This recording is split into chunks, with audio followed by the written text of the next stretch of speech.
Hi. ഇന്നത്തെ video ഒരു long video ആണ്. നമുക്കൊരു ബിരിയാണി ഉണ്ടാക്കാം. അങ്ങനെ ബിരിയാണി ഉണ്ടാക്കാനുള്ള എല്ലാ ഐറ്റംസ് ഒന്നുമില്ല.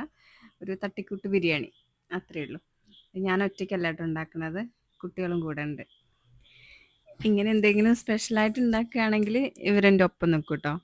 എന്തെങ്കിലും ഹെൽപ്പ് ചെയ്യാനൊക്കെ വേണ്ടിയിട്ട്. ബിരിയാണി ഉണ്ടാക്കുന്ന റെസിപ്പിയൊക്കെ എല്ലാവർക്കും അറിയുണ്ടാവും. ഞാൻ എൻ്റേതായ രീതിയിലൊന്ന് പറയാം.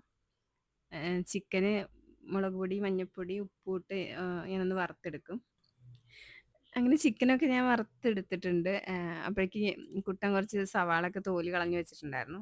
അപ്പോൾ ഞാനത് കട്ട് ചെയ്ത് എടുക്കുകയാണ്. പിന്നെ നമ്മൾ ചിക്കൻ വറുത്ത എണ്ണയിൽ തന്നെയാണ് സവാള മൂപ്പിച്ചെടുക്കേണ്ടത്. അത് നന്നായിട്ട് വഴണ്ട് വരുമ്പോൾ ഇഞ്ചി, വെളുത്തുള്ളി, പച്ചമുളകും കൂടി ചതച്ചിട്ട് അതും നന്നായിട്ട് വഴറ്റുക. പിന്നെ അതിലേക്ക് 2, 3 തക്കാളിയും കൂടി ഇട്ട് നന്നായി വഴറ്റിയെടുക്കുക.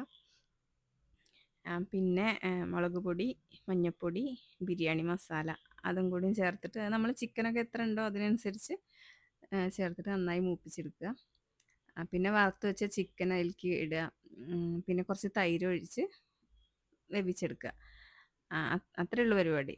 പിന്നെ നമ്മൾ റൈസ് നോർമലി വേവിക്കുന്ന പോലെ പട്ടയും ഗ്രാമ്പൂ നെയ്യൊക്കെ ഒഴിച്ച് ഊറ്റിയെടുക്കുക. രണ്ടും കൂടി മിക്സ് ചെയ്യുക. അങ്ങനെ ഒരു തട്ടിക്കൂട്ട് ബിരിയാണിയാണ് ഞാൻ എപ്പോഴും ഉണ്ടാക്കാറ്. പക്ഷേ ഇവർക്ക് ഭയങ്കര ഇഷ്ടമാണത്. അതുകൊണ്ട് എപ്പോഴും ഉണ്ടാക്കാറുണ്ട്. പിന്നെ എങ്ങനെയെന്നറിയോ, ഇവർക്ക് ബിരിയാണി ഉണ്ടാക്കുമ്പം ഒരാൾക്ക് ചമ്മന്തി വേണം, ഒരാൾക്ക് സാലഡ് വേണം. പ്രകാശ് ചേട്ടന് പപ്പടം നിർബന്ധമാണ്. അപ്പോൾ ഓരോരുത്തർക്കും ഓരോ ഐറ്റംസ് വേണം. അങ്ങനെയാണ്. സാലഡ് പിന്നെ അപ്പം ഉണ്ടാക്കും. അവൾക്ക് ഇഷ്ടമാണ്. അതുകൊണ്ട് പിന്നെ ആ കാര്യം അവൾ ഏറ്റു.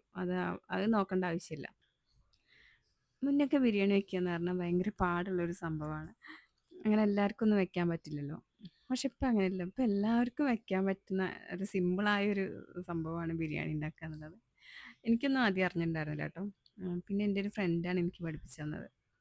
അവളിങ്ങനെ ഉണ്ടാക്കി തരും. അത് കണ്ട് ഞാൻ പഠിച്ച്. ഇപ്പം എനിക്ക് ഇത് പെട്ടെന്ന് ഉണ്ടാക്കാൻ പറ്റും. നമ്മളെ സദ്യയൊക്കെ ഉണ്ടാക്കണേക്കാൾ എളുപ്പമാണ് ബിരിയാണി ഉണ്ടാക്കുക എന്ന് പറഞ്ഞാൽ. ഇതിലിപ്പോൾ ആകെ ശ്രദ്ധിക്കേണ്ടത് എന്താ വെച്ചാൽ റൈസ് മേടിക്കുമ്പോൾ നല്ല റൈസ് നോക്കി മേടിക്കുക. അത്രയേ ഉള്ളൂ. എനിക്കങ്ങനെ തോന്നാറ്. നല്ല റൈസാണെങ്കിൽ ബിരിയാണി ശരിയാവും എന്നുള്ളതാണ് എൻ്റെ ഒരു ഇത്. കുട്ടികളിങ്ങനെ ഇവിടുന്ന് പോണത് എന്താ വെച്ചാൽ നമ്മൾ പുറത്തല്ലേ വെക്കണത്. അപ്പോൾ ഓരോ സാധനങ്ങൾ അടുക്കളയിൽ പോയി എടുത്തു തരാൻ വേണ്ടിയിട്ട് അവരിങ്ങനെ പോയിക്കൊണ്ടിരിക്കുക. പിന്നെ സത്യം പറയാലോ, ഒരു രസത്തിന് വേണ്ടി ഞാൻ പുറത്ത് അടുപ്പിൽ കുക്ക് ചെയ്തതാണ്. സാധാരണ ഞാൻ അങ്ങനെ അടുപ്പിൽ കത്തിക്കാറില്ല. അമ്മയൊക്കെ വെക്കാറുണ്ട്. പക്ഷെ ഞാൻ വെക്കാറില്ല. ഇവിടെ ഉണ്ടാക്കി തുടങ്ങുകയും ചെയ്തു. പിന്നെ ഞങ്ങൾക്കിത് നിർത്തി പോകാൻ പറ്റാത്തൊരവസ്ഥയായി. ഇവിടെ നിൽക്കാൻ പറ്റണില്ല. ഭയങ്കര പുകയും ചൂടൊക്കെ ആയിട്ട്.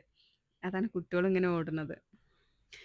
റോഡ് സൈഡാണ് വീട്. അപ്പോൾ ഇങ്ങനെ പുറത്തേക്ക് നോക്കി കുക്ക് ചെയ്യാൻ നല്ല രസമാണെന്ന് ഓർത്തിട്ട് ഇവിടെ ചെയ്തതാണ്. പക്ഷേ അത് ഭയങ്കര പണിയായി പോയി. പിന്നെ അപ്പോഴേക്കും പെരും മഴ പെയ്തു. അപ്പോൾ പിന്നെ അധികം ഞങ്ങൾ വീഡിയോസൊന്നും എടുത്തില്ല കേട്ടോ. നല്ല മഴയായിരുന്നു. മഴയത്ത് കുക്ക് ചെയ്യാനൊക്കെ രസമാണ്. പക്ഷേ നമ്മളപ്പോൾ വീഡിയോ എടുക്കേണ്ട കാര്യം വിട്ടുപോയി. അതാണ് റൈസൊന്നും ഉണ്ടാക്കുന്ന വീഡിയോ ഇല്ലാത്തത് കേട്ടോ. ഞാൻ അപ്പോഴേക്ക് ക്യാമറ ഒക്കെ ഓണാക്കാൻ മറന്നുപോയി. നല്ല മഴയായിരുന്നു. പിന്നെ മഴ തോർന്നിട്ടാണ് കേട്ടോ വീഡിയോ എടുത്തത്. അപ്പോൾ ഇവിടെ സാലഡ് ഉണ്ടാക്കുന്നുണ്ട്. ബൈ.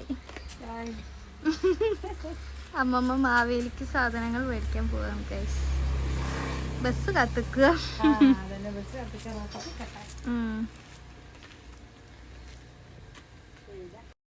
അമ്മ മാവേലി പോകാൻ വേണ്ടിയിട്ട് ബസ് കാത്തുനിൽക്കുകയാണ്.